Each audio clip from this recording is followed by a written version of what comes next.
The kinetic energy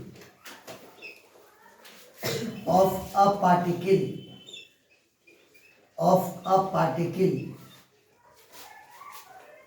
moving on circle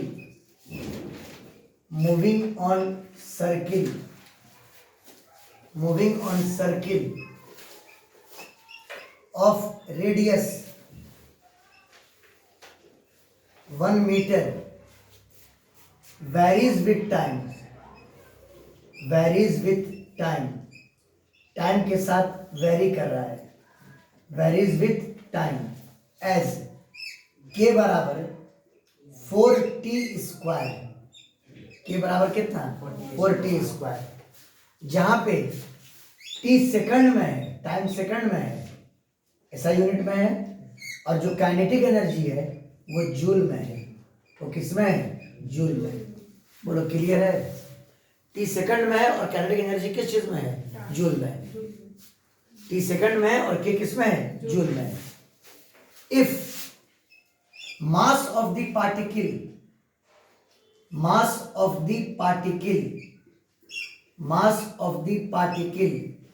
is 2 kg, अगर particle का मास 2 kg हो, कितना हो? 2 kg। फाइंड, ये सब क्वेश्चन बहुत पूछता है बाबू। Find the net force on particle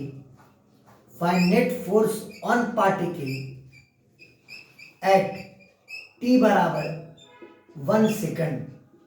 t बराबर 1 सेकंड पर पार्टिकल पर कितना नेट फोर्स लगेगा, है ना?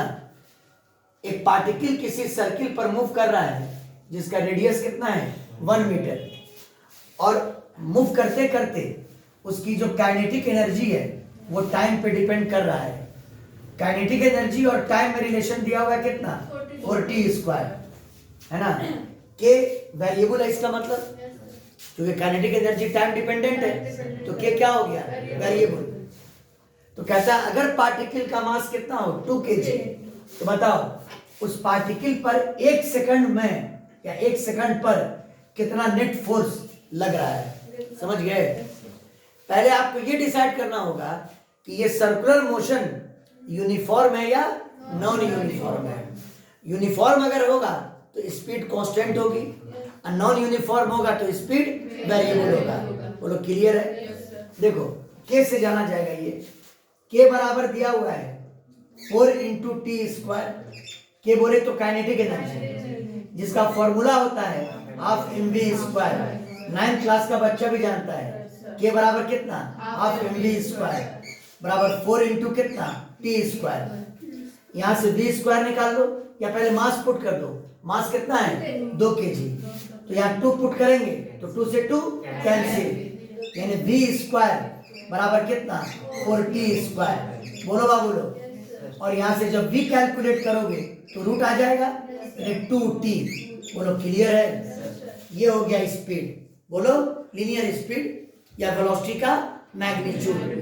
लीनियर वेलोसिटी का मैग्नीट्यूड। बताइए टाइम डिपेंडेंट है या कांस्टेंट है? टाइम डिपेंडेंट है। इन्हें मोशन कैसा है? Non uniform circular motion. इन्हें पार्टिकल के पास दोनों तरह का एक्सीलरेशन है, एक टेंजेंशियल एक्सीलरेशन भी और एक रेडियल एक्सीलरेशन भी। कल का क्लास याद है ना? चलिए ठीक है। It is non uniform circular motion. Non uniform circular motion. चलिए अब आप दोनों एक्सेलरेशन कैलकुलेट कीजिए। सबसे पहले रेडियल एक्सेलरेशन, तो AR बराबर, बोलो क्या होता है? v square by R. v की वैल्यू 2t का होल स्क्वायर बटा r, ये बराबर 4t स्क्वायर बटा r। टाइम बोलो 1 सेकंड, यानी 4 × 1 का स्क्वायर बाई रेडियस 1 मीटर। हो गया? ये आ गया 4 मीटर पर सेकंड स्क्वायर। ये निकल गया रेडियल एक्सेलरेशन। अब निकालो टेंजेंशियल एक्सेलरेशन, मतलब a थीटा जो कि बराबर कितना होता है dv बाई dt। बोलो क्लियर है? v मतलब वेलोसिटी का मैग्नीट्यूड, लाके पुट करेंगे कितना 2t, तो differentiation of 2t with respect to time. बोलो क्लियर है? 2 क्या है? कांस्टेंट, बाहर आया। t का डिफरेंशिएशन t के रिस्पेक्ट में 1 यानी 2 मीटर पर सेकंड स्क्वायर। बोलो क्लियर है? ये हो गया रेडियल एक्सेलरेशन और ये क्या हो गया टेंजेंशियल एक्सेलरेशन। अब निकालोगे नेट एक्सेलरेशन। क्या निकालोगे? हाँ, नेट एक्सेलरेशन। नेट एक्सेलरेशन यानी a बराबर अंडर रूट, चलिए बोलिए AR का स्क्वायर प्लस a थीटा का स्क्वायर बराबर अंडर रूट। AR का वैल्यू बोलो 4, 4 का स्क्वायर 16, a थीटा का वैल्यू 2, 2 का स्क्वायर 4 यानी अंडर रूट कितना 20 मीटर पर सेकंड स्क्वायर। बोलो क्लियर है? ये तो नेट एक्सेलरेशन आया, लेकिन पूछ रहा है पार्टिकल पर नेट फोर्स कितना लगा। F बराबर है में, F बराबर में, समझ में आई बात? Net force acting on the particle, net force acting on particle, net force acting on particle यानी F, और F बराबर कितना m इंटू a। बोलो पार्टिकल का मास कितना है 2 kg, एक्सेलरेशन √20 यूनिट न्यूटन। बोलो क्लियर है? समझ में आया कि नहीं आया? इजीली क्रैक हुआ क्वेश्चन? उतारिए क्वेश्चन लिखिएगा। A car goes on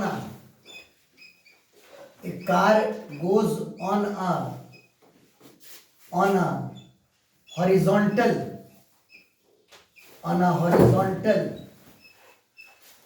circular road, on a horizontal circular road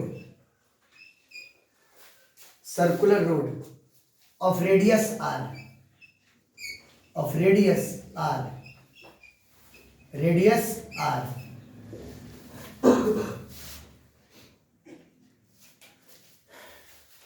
its tangential acceleration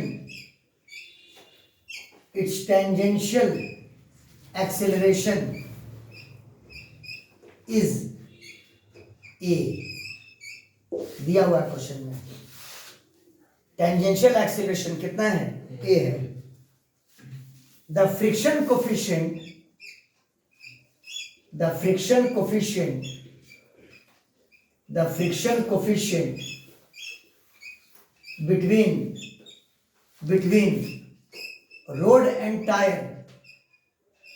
between rod and tire is mu। बोलो क्लियर है? is mu। find the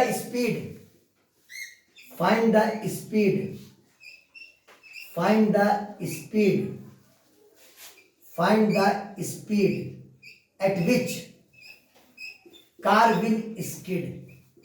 किस स्पीड पर कार स्किड करने लगेगा? Car will skid, है ना? बोलो okay sir, ये तो आप पढ़ा चुके हैं। आप जो पढ़ाए थे वी मैक्स, है ना, बराबर under root mu R G पढ़ाए थे ना? अरे बोलो ना, यानी स्पीड इतना से कम या इतना के बराबर तो चक्का नहीं फिसलेगा। बोलो ना, है ना? तो फिर इस प्रॉब्लम में ऐसा क्या बात है? उस प्रॉब्लम में और इस प्रॉब्लम में ये फर्क है कि वो यूनिफॉर्म सर्कुलर मोशन था, इन्हें गाड़ी को टर्न क्रॉस करना था कांस्टेंट स्पीड से। अरे बोलिए ना, और वो कांस्टेंट स्पीड या तो इतना हो या इससे कोई कम वैल्यू वाला हो, लेकिन कांस्टेंट हो। अरे बोलो ना। लेकिन यहां पर गौर करो, यानी वो यूनिफॉर्म सर्कुलर मोशन था। जैसे मान लो ये जो हम लोग पढ़े थे, बोलिए ना, यूनिफॉर्म के केस में मान लो इसकी वैल्यू है 10 मीटर पर सेकंड। अरे बोलो ना, यानी v की वैल्यू या तो 10 हो या 10 से कोई कम, यानी कोई पर्टिकुलर वैल्यू जैसे 8 मीटर पर सेकंड। अरे बोलो ना, यानी इतने स्पीड से वो चलता चला जाए। बोलिए। लेकिन यहां कह रहा है कि उसके पास क्या है? बोलो टेंजेंशियल एक्सीलरेशन। टेंजेंशियल एक्सेलरेशन होने का मतलब उसकी स्पीड क्या है, वेरिएबल है। स्पीड क्या है, वेरिएबल है। और कहने का मतलब स्पीड अगर वेरिएबल है, समझे बात को, स्पीड क्या है बोलो, वेरिएबल, तो इसका मतलब ये हुआ कि ये नॉन यूनिफॉर्म सर्कुलर मोशन हुआ। बात फॉलो किए, बोलो क्या हुआ, नॉन यूनिफॉर्म सर्कुलर मोशन हुआ। बोलो क्लियर है। देखिए कैसे डील कीजिएगा, बहुत बहुत इंपॉर्टेंट क्वेश्चन है ये। जितना आसान समझ रहे हैं इस क्वेश्चन को, ये सवाल उतना आसान नहीं है। उस पार्टिकल का टेंजेंशियल एक्सेलरेशन कितना के बराबर है बोलो, एक है। यानी एक थे जिसको आप 80 बोल रहे थे, वो किसके बराबर है, एक है। तो 80 बराबर है 80, ये बराबर कितना, ए। अरे बोलो भाई 80 किसके बराबर है, एक है। समझ गया बात को, कोई दिक्कत। चलिए देखिए, अगर मान लो ये उसका सर्कुलर पाथ है, हॉरिजॉन्टल है, ये पाथ कैसा है उसका, हॉरिजॉन्टल। सर्कुलर मतलब किस प्लेन में है, हॉरिजॉन्टल प्लेन में है, हॉरिजॉन्टल प्लेन में है, इन हॉरिजॉन्टल प्लेन। बोलो क्लियर। सेंटर ऊपर, मान लो किसी टाइम पर पार्टिकल इस पी पॉइंट पर है, कहां पर है बोलो, पी पॉइंट पर है ना। तो उसके पास एक तो टेंजेंशियल एक्सेलरेशन है जो कि टेंजेंट के अलॉन्ग होता है 80, 80 का वैल्यू कितना, ए। और दूसरा उसके पास रेडियल एक्सेलरेशन है, यानी ये तो होना ही होना है, ए आर। बोलो ये तो होना ही होना है, कौन सा एक्सेलरेशन, ए आर। बोलो क्लियर है, रेडियल एक्सेलरेशन है ना। कोई डाउट नहीं। ये बताओ 80 बराबर ए दिया हुआ है क्वेश्चन में, हम 80 का फॉर्मूला जानते हैं, dv बाई dt। ये बराबर कितना, ए। बोलो, अरे टेंजेंशियल एक्सेलरेशन ए दिया हुआ है और 80 का फॉर्मूला क्या होता है, dv बाई dt बराबर कितना, ए। क्रॉस मल्टीप्लाई कराओ, dv बराबर ए dt और दोनों तरफ कर दो इंटीग्रेट। बोलो क्लियर है। यहां पे टाइम ले लो 0, यहाँ पे टाइम ले लो t। अरे बोलिए बाबू, कोई दिक्कत। यहाँ पे टाइम कितना, 0, यहाँ पे टाइम क्या ले लिया, d। और यहाँ पे 0 टाइम पर स्पीड मान लो 0 थी, और t टाइम पर स्पीड मान लो v है। कितनी है, v है। बोलो क्लियर है, नहीं समझे। 0 टाइम पर स्पीड कितनी, 0, और t टाइम पर स्पीड क्या मान लिया, v। अब बताओ 1 को इंटीग्रेट करोगे तो क्या आएगा, v आएगा। v लिखा, स्क्वायर ब्रैकेट, लिमिट 0 से कहां तक, v तक, बराबर एक कांस्टेंट है, एक को बाहर करो, और 1 को इंटीग्रेट करोगे t के रेस्पेक्ट में तो क्या आएगा, t आएगा। लिमिट बैठाओ 0 से कहां तक, t तक। चलो पुट करो, upper limit minus lower limit, v minus 0 यानी क्या बचा, v, अब बराबर a, अब t माइनस 0 क्या बचा, a t। बोलो क्लियर है। किसी भी टाइम पर आपने स्पीड कैलकुलेट कर लिया, क्या कैलकुलेट कर लिया, स्पीड। बोलो क्लियर है। उससे आ जाएगा आपको रेडियल एक्सेलरेशन, क्या आ जाएगा, बात फॉलो किए, क्या आ जाएगा, हाँ। Now radial acceleration, now radial acceleration at t second, radial acceleration at t second यानी ए आर, और ए आर बराबर बोलो v square by R, v square by R. v का वैल्यू बोलो 80 यानी a square into T square, अब बटा कितना, r। बोलो कोई डाउट, नहीं समझ में आया। ये क्या निकल गया बोलो, रेडियल एक्सेलरेशन है ना, ए आर। इतना नोट कीजिए।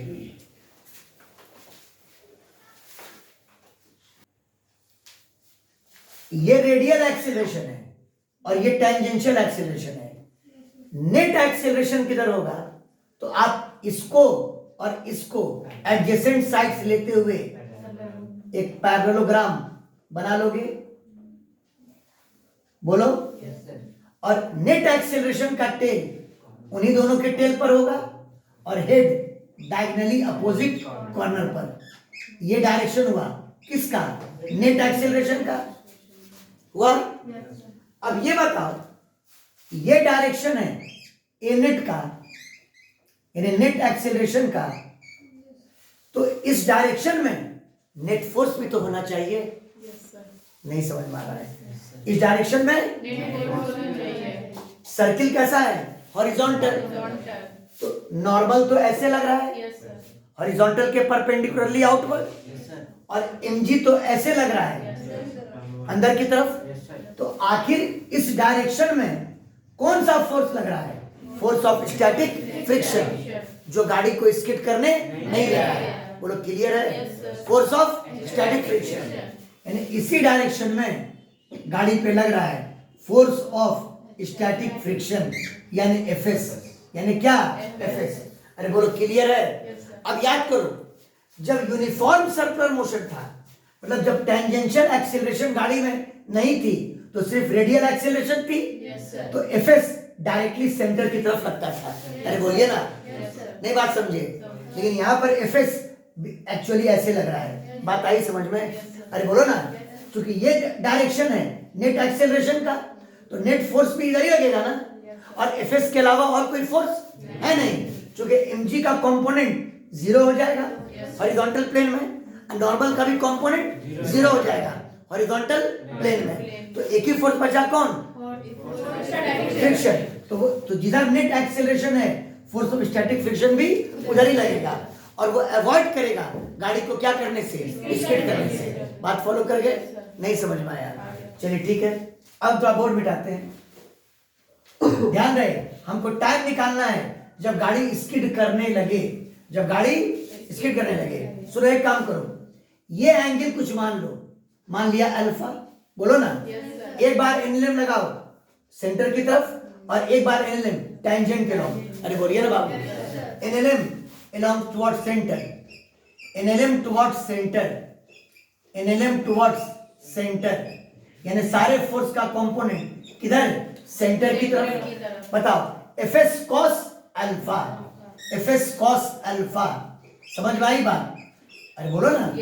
और ये बराबर कंपोनेंट इधर लिए है ना, तो mass into radial acceleration, mass into, clear है? यानी m into AR, m into कितना? AR बराबर m इंटू AR का वैल्यू बोलो, a square T square by R बराबर m into a square T square, अब बटा कितना? r। अरे बोलो बाबू, क्लियर है? नहीं समझ में आया? अब लगा दो एनएलएम किसके नाम? टेंजेंट के नाम। एनएलएम टुवर्ड्स टेंजेंट या along tangent, NLM along tangent, NLM किसके नाम? टेंजेंट के नाम। बताओ, एफएस का कंपोनेंट टेंजेंट के नाम बोलो, FS cos 90 minus alpha, FS cos यानी क्या हो जाएगा? बोलिए, FS sine alpha, FS sine alpha, और ये बराबर मास इनटू टेंजेंशियल एक्सेलरेशन, जो कि कितना है? ए, क्वेश्चन में दिया हुआ है, एम इनटू कितना? ए। बोलो क्लियर है? समझ में आ गई बात? चलिए, अभी कहानी में बहुत सारा ट्विस्ट बाकी है, समझ गए बात को? बोलो। चलिए ठीक है, अब क्या करो, आप दोनों इक्वेशन को स्क्वायर करके ऐड कर दो। क्या करके? स्क्वायर करके। हम जो कह रहे हैं वो कीजिए, ये 1 और 2 दोनों इक्वेशन को स्क्वायर करके क्या करो? ऐड कर दो। Squaring and adding first and second, squaring and adding, squaring and adding first and second, first and second. Daily आपको मक्खन क्वेश्चन नहीं ना मिलेगा। चलो, इसको स्क्वायर किया, इसको स्क्वायर किया, जोड़ा, F S square cos square alpha plus F S square sine square alpha, F S square common निकलेगा, sine square alpha plus cos square alpha 1, बच जाएगा एफएस का स्क्वायर। बोलो बाबू, एफएस का स्क्वायर बराबर इधर इस पूरे का होल स्क्वायर करो, स्क्वायर एम स्क्वायर ए का पावर 4 टी का पावर 4 बटा आर स्क्वायर, अब प्लस इसको भी करो स्क्वायर एम स्क्वायर ए स्क्वायर। Any doubt? चलिए, एफएस का स्क्वायर हो गया, और मैंने बार बार कहा कि एफएस का वैल्यू मिल जाया करेगा किससे? क्वेश्चन से। मिल गया? अरे बोलिए ना, मिल गया? बोलो क्लियर है? चलिए, इसको मान लिया इक्वेशन नंबर कितना? फर्स्ट। बोलो क्लियर है? अब निकाल लो एफएस मैक्स का वैल्यू। किसका value? FS max. Now FS max बराबर म्यू एस इंटू एन होता है। अरे बोलिए ना। और आप जान रहे हैं वर्टिकल डायरेक्शन में कोई एक्सीलरेशन नहीं है, इधर N opposite M G balance कर देगा, तो एन बराबर कितना एम जी लिख रहे हैं, तो बराबर म्यू एस इंटू कितना एम जी। अरे बोलो बाबू। और बताओ गाड़ी स्किड ना करे, गाड़ी स्किड ना करे, उसके लिए कंडीशन क्या था, F S less than equal to किसके, एफ एस मैक्स था। हाँ फॉर क्या बोले, F X max mu S N हुआ ना, वो लिखा तो म्यू एस एन, और उसका वैल्यू कितना होगा mu S N G. N M G होगा ना। क्यों एम जी होगा, क्योंकि वर्टिकल डायरेक्शन में कोई एक्सेलरेशन नहीं है।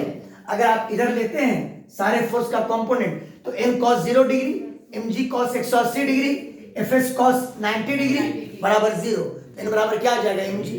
एन का वैल्यू यहाँ पर एम जी पुट कर दिया, समझ में आई बात, कोई दिक्कत। अब for no skidding, for no skidding, गाड़ी स्किड ना करे, उसके लिए F S less than equal to, बोलो F S max, F S max. चूंकि यहाँ स्क्वायर है, यहाँ भी क्या कर दें स्क्वायर कर दें, तो एफ एस का square less than equal to F S max का स्क्वायर, एफ एस मैक्स का स्क्वायर। बताओ एफ एस का स्क्वायर कितना, बोलो एम स्क्वायर ए का पावर 4 इंटू टी का पावर 4 बाई आर स्क्वायर, अब plus m square into a square less than equal to F S max का स्क्वायर, बोलिए mu S square m square g square, mu S square into M square into कितना जी का square. बोलो समझ में आ गया इतना, बोलिए बाबू लोग इतना क्लियर है। क्वेश्चन याद करो क्या था, किस टाइम पर चक्का फिसलने लगेगा, बोलिए ना किस टाइम पर चक्का फिसलने लगेगा, है ना। अभी कंडीशन यूज किया कि चक्का फिसल नहीं रहा है, बोलिए ना। अभी क्या कंडीशन यूज किया है, नो स्किडिंग, यानी F S less than equal to किसके, एफ एस मैक्स। अब यहां से निकालो स्किडिंग ना हो, उसके लिए किसका मान, टाइम का मान, किसका मान, टाइम का मान। हम पहुंच रहे हैं अपने प्रॉपर प्लेस पर, किसका मान निकालो, टाइम का मान। चलिए उतारिए पहले, या फोटो लीजिए, जो करना है। हमको ये पता करना था कि किस टाइम पर गाड़ी क्या करने लगेगा, स्किड। और अभी कंडीशन क्या है, नो स्किडिंग। बोलो इस टर्म को उधर ले जाओ, एम स्क्वायर ए का पावर 4 टी का पावर 4 बाई आर का square less than equal to mu S square into M square into ji square. ये टर्म उधर गया, माइनस एम स्क्वायर इंटू कितना ए स्क्वायर। बोलो बाबू क्या एम स्क्वायर समय कॉमन टर्म है, बोलो ना जी, m square m square m square, क्यों ना कैंसिल कर दिया जाए, बोलो कोई डाउट है। तो ए का पावर 4, ए का पावर 4 इंटू टी का पावर 4, सही है ना। ये क्रॉस मल्टीप्लाई करो तो आर स्क्वायर वहां गया less than equal to, bracket में बोलो म्यू एस स्क्वायर इंटू जी स्क्वायर माइनस कितना ए स्क्वायर। बोलो क्लियर है, इसको क्रॉस मल्टीप्लाई कर दो तो टी का power 4 less than equal to R का स्क्वायर इंटू म्यू एस का स्क्वायर इंटू जी स्क्वायर माइनस कितना ए स्क्वायर। बोलो क्लियर है, बटा ए स्क्वायर बटा कितना ए का पावर 4 है। बोलो क्लियर। या टी का पावर 4 है, पावर 4 हटेगा, इस होल पर पावर आ जाएगा 1/4, ये मैथमेटिक्स का रूल है। बोलो क्लियर। जैसे अगर x to the power m आपका a के बराबर है, यहां से जो भी पावर हटता है इधर होल का पावर 1/m हो जाएगा, क्या हो जाएगा 1/m, यानी x is equal to a to the power, बोलो 1/m। बोलो क्लियर है, समझ में आई बात। इधर से जो भी पावर हटाइएगा उधर होल का पावर कितना हो जाएगा 1/ वो पावर, समझ गया बात को। यहां से फोर्थ पावर हटाइएगा t less than equal to, इस पूरे पर पावर आ जाएगा कितना, बोलो 1/4, यानी R square into mu S square into जी स्क्वायर माइनस ए स्क्वायर, अब बटा कितना ए का पावर 4 और होल पर पावर बोलिए 1/4। अब सुनो कहानी क्या कह रहा है। ये कंडीशन लिए थे फॉर नो स्किडिंग, बोलिए ना जी, ये कंडीशन लिया गया था फॉर नो स्किडिंग, चक्का ना फिसले, फॉर नो स्किडिंग, बोलो ना। तो सुनिए जब तक टाइम इतना वैल्यू से क्या रहेगा, कम या बराबर, चक्का नहीं फिसलेगा। बोलिए ना, चक्का नहीं फिसलेगा। समझ बात को। अब मान लो क्वेश्चन में सब डाटा में दिया हुआ है, बोलिए ना, सब सिंबल में दिया हुआ है। ये टेंजेंशियल एक्सेलरेशन था, mu S coefficient of friction था, आर क्या था, रेडियस था। अरे बोलिए ना, मान लो सब न्यूमेरिक वैल्यू दिया रहता और हम इसका मान कैलकुलेट किए होते 10 सेकंड, क्या कैलकुलेट किए होते, इसका मान, इस पूरे का मान, तो t less than equal to क्या आता, 10 सेकंड। 10 सेकंड से पहले तक गाड़ी स्किड नहीं करती, लेकिन 10 सेकंड पर गाड़ी स्किड करना स्टार्ट कर देता। बात फॉलो किए? अरे बोलिए ना, 10 सेकंड पर गाड़ी फिसलना शुरू करता, और जैसे ही गाड़ी 10 सेकंड से, और सॉरी 10 सेकंड के जस्ट बाद, बोलो ना, चक्का फिसल जाता और एक्सीडेंट अगर कर जाता। बात फॉलो किए? बताओ, टायर स्किड करना कब स्टार्ट करेगा, जब टाइम का मान इतना हो जाएगा, इतना हो जाएगा। बोलो क्लियर है? इससे जब तक टाइम कम रहेगा गाड़ी स्किड नहीं करेगा, लेकिन जब टाइम का मान इतना हो जाएगा the tyre will start skidding. समझ गया बात को कि नहीं समझ में आया? बोलो क्लियर है? when t is equal to r square into mu s square g square, या एट टी बराबर, बोलो, r square into mu S square into ji square minus A square by a का power 4 whole to the power कितना, 1/4, है ना। इतने time पर the tyre will start skidding, गाड़ी फिसलना शुरू कर देगा। बात फॉलो किए? एक्सीडेंट होने लगेगा। समझ गए बात को?